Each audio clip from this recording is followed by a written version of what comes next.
Hey everybody, it's Jason Blaha here, and it's time for the Monday Q&A. So let's get right to these questions. First question. Why are you training now every day when it takes longer than one day to recover? Well, first of all, it doesn't necessarily take more than one day to recover. Recovery is based upon a wide number of factors ranging from your training load, your volume, if you're training to failure or not, what percentage of your max you're working with, how much you have adapted to your volume, your genetics, possibly what drugs you're on, what your diet looks like. There's a lot of factors there.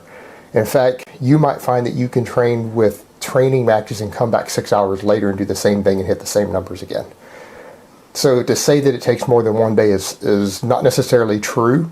And just because magazines and Mike Menzer and all of these other people over the years made this recovery seem to be such an integral part of everything, if you have to be recovered before you train again, isn't necessarily true. Your biggest concern is peripheral nervous system and connective tissue inflammation, not muscle recovery. Muscles do not need to be fully recovered, as you term it, to perform again at a high rate and to stimulate further adaptations. It's just simply not true.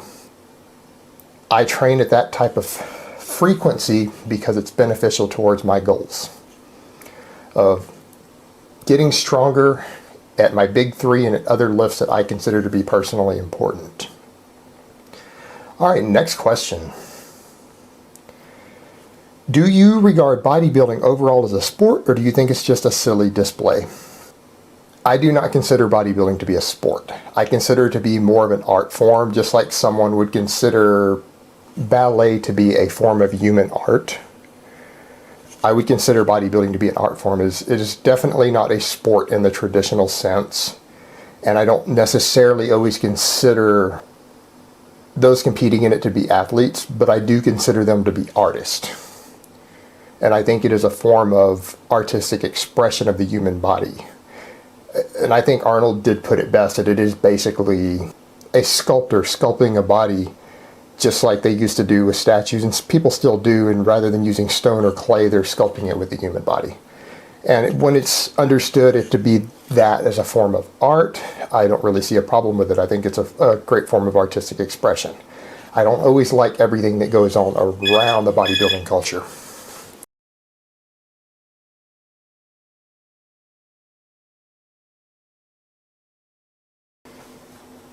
So yeah, I classify it as an art form, not a sport.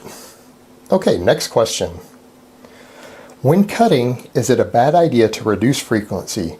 I'm doing full body 2 times a week and walk for 1 hour every day. I figure if I'm not growing anyway, I'd rather spend the time doing low intensity stuff to speed up the process.